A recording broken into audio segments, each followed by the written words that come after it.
lay me down on a bed of roses, sink me in the river at dawn, send me away with the words of a love song. If I die young, bury me in sack, lay me down on a bed of roses, sink me in the river at dawn, send me away with the words of a love song. Life gone, life xale, life dem ba homie, life bandi nekk xale dama dem ba joomi, nekk xale daf lu baax duma wàññi dara. ñu ngi leen di nuyu ku nekk sa tur ak sa sant di dellusiwaat ak yéen ci seen émission yu daan amal saa su nekk ci seen télévision en ligne 7TV Sénégal. def nañ émission bi ay yooni yoon benn instant ñu xawoon ko arrêté tuuti. Des raisons techniques ak des raisons professionnelles tey nag ñu ñëwaat ak yéen ci loo xam ne nii actualité te la ñu indi benn thème boo xam ne nii moo concerne tout le monde que ce soit nga nekk sénégalais que ce soit nga nekk non sénégalais mais de fekk na yaa ngi biir Sénégal toog di dundee Sénégal ak di am yaakaar Sénégal ci loolu noonu tey nag ñu ñëw di indi benn thème bu am solo mooy lan l'actualité politique au Sénégal mooy. dara umpul leen ne instant jamono ji ñu toll nii dañoo nekk si benn jamono boo xam ne nii dañoo nekk si ñëpp la ñuy wut ñu wut bëri woon nañ nag dafa am fu mu tàmbalee woon dañoo nekkoon ay candidats yu bëri nekk ay candidats yu bëri sax état bi nga xam ne mooy l' état sortant man comme naa ñu naan le président sortant mais man je dis l' état sortant indi woon benn genre règle boo xam ne ni mooy pour nga nekk candidat foog nga am yi nga matal ay dossiers yi nga matal. dossiers yi lenn bokk na ci mooy peut-être ay des documents juridiques ak des documents je ne sais pas administratifs ak des documents yoo xam ne nii ça concerne le parrainage yi dafa am yu ñu doon laaj candidat yi ay nombre de signature boo ko amee ak dossiers yi nga war a indi nga jàll si loolu noonu nag amoon ay candidats yu bëri amoon na sax ay candidats yoo xam ne ñu bëri dañoo amoon nañ si ñoom yaakaar ne danañ jàll ku mel ne Bougane ku mel ne Malick Gakou ku mel ne Aïssata Tall Sall ainsi de suite mais yàlla def na ñoom ñëpp kenn jàll ci kii moom muy jàll ñu naan ko le président sortant Macky Sall moom moo jàll ak Sonko Ousmane Sonko moom tamit jàll na ak Idrissa Seck gars yi xam nañ ko parce que nekk na maintes fois candidat moom aussi jàll na ak Madické Niang moom aussi gars yi bëri dañ doon ci naan dana jàll du jàll moom aussi jàll na gars yi ñu ngi naan sax jàll bi jaaxal nañ nit ñi mën leen non parce que jaaxul nit ñi parce que sénégalais la comme ñëpp voilà Issa Sall aussi même chose maanaam parmi ces 5 candidats kenn rek moo si mën a nekk moo si jàll koo xam ne daan na postulé bi mooy presque 3 fois muy postulé daawul jàll muy Idrissa Seck donc mais le reste yëpp Ousmane Sonko bi mooy première fois mu postulé pour nekk président Sénégal 1 Madické même chose Issa Sall même chose mais ñoom nag demoon nañ ci élection si législative yi sauf Madické Macky Sall aussi demoon na si kii moom moo doon président sortant demoon na ci loolu noonu aussi ñu ñëwoon di waxtaan ak sénégalais yi ci comportement ñaari comportement la ëmb na ñaar ñi mooy comportement sénégalais yi ak comportement candidat yi mais man damay jiital ci comportement candidat yi parce que boo nee candidat nga dangaa bëgg Sénégal avancé dangaa bëgg Sénégal dox dangaa bëgg maanaam ñu dem ci élection si jàmm ak salaam lu ñu njëkk a moytu mooy la violence que ce soit la violence morale wala la violence verbale wala violence bu mënti doon dañ ko war a éviter déjà mais en tant que candidat nga apte wu pour être le président de la République de notre pays notre cher Sénégal je pense que li nga war a njëkk a wane mooy bon exemple wane modèle ñu ne kat kii c'est un modèle kii kat modèle bi bu ñu ko falee tey ëllëg pour mu jiite réew mi kat dina war a nekk bon exemple dana war a nekk exemple des différents présidents d'Afrique mais jamono ji ñu toll nii dañu remarquer que élection yi dafa am violence am na façon violence bépp am na fi parce que gis nañ fi ñu ñàkk seen bakkan mënoon na ñàkk gis nañ fi ñu touché seen bopp yi mënoon na ñàkk gis nañ fi ñoo xam ne ni tey par exemple xam nga y a des choses que ñun à notre niveau dañ ko war a di éviter chaque fois parce que dama koy gis si VDN bi gis naa fu ñu jëlee ay président ay candidats ñi ñëw def seen affiche yëpp am ñu fa jaar sotti si huile ñenn ñi jàll xotti ko ñenn ñi jàll taal ko mais pourquoi mais lu tax mais yow yaa ngi campagne dangaa bëgg gagner campagne defal say affiche toppal say affiche mais amoo droit di xotti amoo droit di taal amoo daal di tuur photo jaamu huile parce que Sénégal fa la njëkk a yàqoo mooy comportement yi te dama jàpp ne bi ñuy changer constitution yi waroon nañu changer aussi comportement des candidats waroon nañu changer aussi comportement même des Sénégalais bu dee am na ci texte yi parce que nit amoo droit te xoolal ñuy xotti di tuur huile du citoyen lambda yi wane de xam nga ñan la mooy ñoo xam ne nii ñoom ñoo ko seq seen biir mooy les différents candidats ñi 5 candidats ñoom ñoo ko seq seen biir ñoom ñooy jël di tuur di sa du ñoom en personne mais seen nit yi parce que tey dama yaakaar ne citoyen lambda rek da ngay xaar élection ñëw nga dem fotel kenn doo bàyyi ba ay xaaj guddi nga dem wut huile di kët dem ci mbedd yi ni wër fa la ku ma farul fu mu nekk ngay sotti huile yaakaar naa ne loolu citoyen lambda yi boo xam ne ni bokkul ci benn liste bokkul ci benn parti yaakaar naa nga ba def kon loolu ñu bokk ci parti ñoo koy def te loolu lañ ko war a éviter candidats yi si boppam ñoo war a def ay point de presse njëkk def sensibilisation lu ñuy sensibiliser Sénégalais yi naka la mooy ah man de ku ma àndal koo xam ne ni de sama programme doy na la bëgg nga maa votel bàyyil ba dimanche le 24 nga dem ba si urne nga sànnil ma bul saaga bul xuloo bul xeex bu ko tey seen candidat yëpp defoon parmi les 5 candidats ku nekk lancé communiqué boobu rek bu dee citoyen bu lay votel dafa am ci yow yaakaar gëm na sa wax gëm na sa programme je pense que am na loo xam ne ni tey jii nit kat dana la ko nangul muy lan violence tout sauf violence parce que am na yoo xam ne ni ñun Sénégalais yi dañ ci war a bàyyi xel de vous savez pourquoi ki ngay xeexal pour mu nekk président de la République de tous les Sénégalais kooku est-ce que xam nga ne yaakaar naa ne dara da ko jot parce que am na ñu koy garder ñoo am na sécurité bu doy boo xam ne nii tey nit mu mënu ko tey approché ko def ko dara mais ñun nii nga xam ne ñun ñooy Sénégalais yi ñun ñoo war a bàyyi xel ci ni ñuy doxalee ñu bàyyi violence bi. parce que kii laa àndul ma kii rek kon kii dama koy saag wala kii dama koy xas wala may fekk mu affiché mooy loolu yoon nañu éviter violence bi nañuy jéem a góorgóorlu changer comportement yi bàyyi ba élection yi ñëw ba dimanche incha allahu rabbi ku nekk yeewu def correctement ci fi nga war a sa bureau de vote nga dem voter ki nga war a voter après nga rocceeku nànk dem ñibbi sa kër toog si ngoon ci nga xaar résultat nga xam ne résultat boobu ku gagné nga xam ne c'est le Sénégal qui a gagné ñi xam ne day jiitee ñëpp a ci yem kooku di gagné tey mooy président Sénégal yëpp nañ ko nangul. beneen bi aussi mooy côté violence su comment il s'appelle encore candidat yi ak électeurs yi xam nga électeur wuroo fekk. sa morom électeur kii tey mën nañoo ne Macky Sall laa faral kenn man Sonko laa faral kenn man Idi laa faral kenn man Madické laa faral kenn man Issa Sall laa faral mais nangul ko nangu nañ nangu ne ku nekk fu mu far nañ ko nangu ku nekk fu mu far da nga faa war a far ku nekk fu mu far bàyyi ko mu far fa amul xeex amul xuloo nit bu ñu ne ah da ngay gis benn kër lëmb kii far fii kii far fële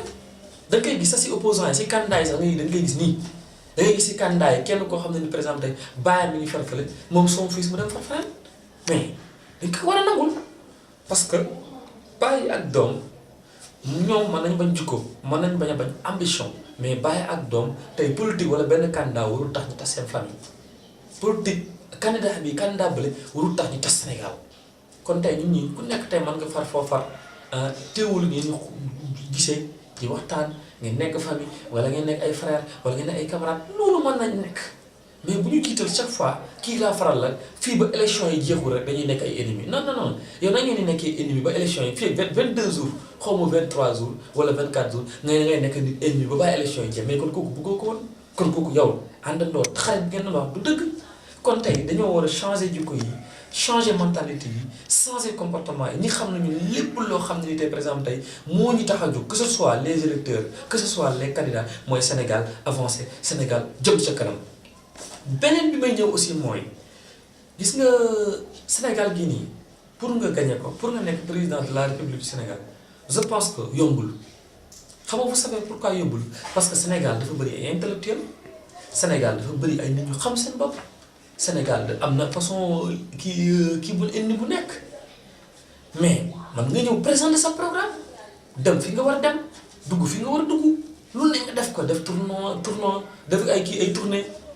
dem fu nekk dem région bu nekk dem commune bu nekk dem département bu nekk dem village bu nekk dem quartier bu nekk ci lan ci yëbbu sa programme yëbbu say affiche présenter ko citoyen yi la bëgg a déglu di la déglu même nit ki tey bu for la yow sax amoo droit li lu sa discours mu jógee fële sànni la xel wala mu saaga la loolu aussi war nañu ci bàyyi xel bu baax a baax parce que élection yi li ci des bëreetul d'ici quelques quelques jours la te d'ici quelques jours le 24 le jour ji incha allahu rabi citoyen bu nekk lenn laa xam ne ni bu ko defee tey Sénégal jëm kanam mooy mu rocceeku ndànk dem ci bureau bu vote ba ndànk votel ko mu war a votel ndànk rocceeku waat ndànk dem ñibbi seen kër ndànk tëdd ndànk déglu résultat ndànk su ko defee rek yaakaar naa ne dara du fa am lenn moo fay am rek lu jàmm ak salaam Sénégal am paix ñëpp nekk si jàmm nga xam ne tey kenn du am yenn difficulté yi. dañ ko war a jox cër respecté ko xam ne kii tey jii mooy suñu président kii tey moo jiite Sénégal yëpp ñu jox ko cër ñu bàyyi ko mu liggéey ba keneen ñëw ëllëg moo gën xamuñu Sénégal dafa suñu politique gën a sant je vois que danañ jàppale candidat danañ ko jàppale da ngay gis ñu jàppale benn candidat jàppale ba mu falu mais des fois même pas un mois ñu ko ci koy gor ni koy goree lan dañuy dem si presse vite wax dem si kii taxaw saaga vite mais ça c'est quoi la mooy loolu te loolu taxuñu Sénégal jëm kanam Sénégal lu tax muy jëm kanam lenn la mooy doxalin bi ñu santi ko yor éducation de base yor éducation morale ñi bàyyi violence bi bàyyi xuloo bi bàyyi saaga bi ñi xam ne lépp tey ñun la suñ biir ñi lépp ñun la suñ biir tey lu gën a grave tey bu ñu demoon ban Sénégal par exemple roi lay am rek bu ma gën a roi nga xam ne par exemple tey amul xam roi xam nga amul vote amul gars yi dem nga signal ba parrainage amul dara roi buur ki mooy buur réew bu doon loolu lañ am rek mais nañ jàpp ne comme ñun bu ñu amee président au soir du 24 nañ jàpp ne am nañ benn roi ñu bàyyi ko mu liggéey bañ ko saaga bañ ko xas bañ ko buntu xatal parce que àdduna daf ko tànka ku nekk suñu àll ba niir nit mën na am sa doom mën na nekk président nit sa nangam sa sët mën na nekk président sa jabar mën na nekk président ainsi de suite kon nañu bàyyi tey te képp koo xam ne tey am na ñoo xam ne bu sa soxla yi nekk président am na ñoo xam ne bu sa soxla seen doom yi nekk président kon dañoo war a xam am yar tuuti yar di respecter suñu président yi waxuma sax président mais dañoo war di respecter sax ñuy jàngale suñu maître yi nekk si école yi di respecter sax ñuy dox ci mbedd yi di respecter sax ñuy jaay ndox yi waxutuma laa nag président kon je pense que nañu bàyyi suñ jikko yi ñu yor yi ñu changé ko defaraat ko di defaraat suñu bopp bu baax a baax ñi xam ne Sénégal du ñaari pays Sénégal du ñetti pays Sénégal benn pays la benn président moo ko dirigé ak gouvernement boobu nañ ko leen respecté gouvernement bi aussi mu respecté aussi askan wi parce que loolu aussi c'est important c'est nécessaire parce que gouvernement boo koy diriger da nga war a wane bon exemple bi ngay war a wane mooy dañ koy njëkk a jiite ci say ay ministre ci sa ay député ci sa ay directeur général ak say nangam su ko defee tey jii Sénégal tey mën na am problème bépp ba mu des problème organisation parce que élection yi bu passé dafa am yeneen élection yi ñëwaat mooy élection mairie aussi bu nee ba jaar ñu ñëwaat élection nangam Sénégal nu mu bëree fet noonu lu bëri ay élection noonu lu bëri aussi violence politique c'est ça mais dañoo war a changer suñu jikko yi changer suñu doxalin yi ñu xam ne tey Sénégal ku bëgg a jël réew mi ku bëgg a gagner lenn ngay def mooy da ngay yor bon exemple yor sa programme teg programme bu leen nañ ñi programme boo xam ne nii waxuñu ko présenter pour Sénégalais yi programme boo xam ne nii da nga koy présenter pour présenter mais présenter benn programme bu valable présenter benn programme boo xam ne ëllëg ci biir da nga ko mën a justifier noo koy justifier mooy que ne loo wax di nga ko def si programme bi loo wax di nga ko def mais taxaw fee yor sa programme lire discours après ëllëg ñu fan le président defee ko loolu aussi c'est très dangereux nañ ci bàyyi xel si candidat yi bàyyi leen ci xel ñun aussi nous les Sénégalais aussi bu ñu fal yaa ma neex nañu xool képp koo xam ne kii moo ñu tey suñ ko joxee suñu réew mi ëllëg dina ko mën a servir dina ko mën a doxal 100% ñu fal kooku noonu bu nekkat kii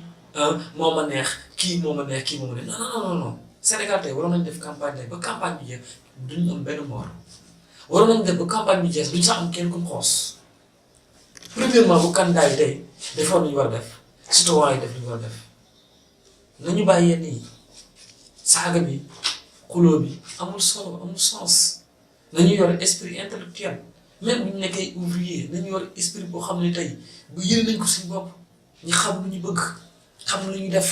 parce que àdduna dafa gudd tànk Sénégal am nañ ay présidents yu bëri fi jaar ay Senghor jaar na fi ay Abdou Diouf jaar nañ fi Abdoulaye Wade jaar na fi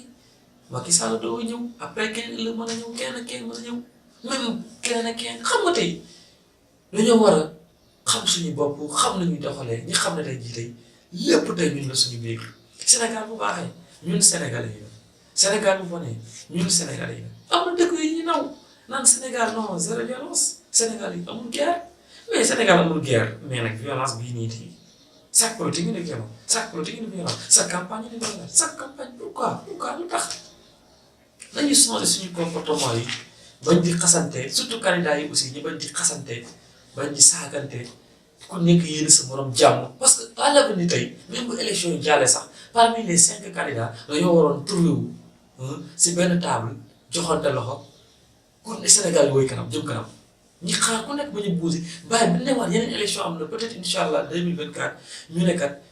ñu demaat si jàmm ak salaam candidat yi postuler ñu war a postuler ñu mënul postuler citoyen yi aussi def seen devoir de citoyen yi lenn kese la mooy voter si jàmm ñibbi si jàmm gëm naa ne candidat bu toppul loolu gëm naa ne da nga am lu bëri loo xam ne nii peut-être même bu dul sax ay waxu gagné élection yi mais da nga jox tey sa bopp professionnalisme boo xam ne tey doo xam foo koy waxee comme ni ñu ko daan waxee rek mënuñu wax lépp tey dañuy fàttaliku gars yi ne leen 7TV comme ni ñu ko daan waxee 7TV Gëstu TV comme que dañoo changé les concepts bi nga xam ne am na information yu bëri fi am actualité am na fi éducation fi am politique am na fi société am na fi religion am na fi culture am na fi économie am na fi yeneen am na fi di préparer peut-être di la ñu mayaat change si seen prochaine édition nga xam ne dinañ ko defaat fii ak une semaine pour xool le bilan général des campagnes dans ce cas dinañ mën a ñëwaat si yéen kat wax leen ne la kat Sénégalais yi choisir na kat monsieur bi Sénégalais yi choisir na candidat bi ñi xam ne aussi au soir du 24 s'il vous plaît citoyen yi ba fi kenn def violence nañuy éviter violence su ko gañee ñi xam ne kii moo gañee su ko defee Sénégal jëm sa kanam dinañ fàttali aussi ngeen jéem a abonné si seen télévision 7TV 7TV comme lañ leen ko doon waxee rek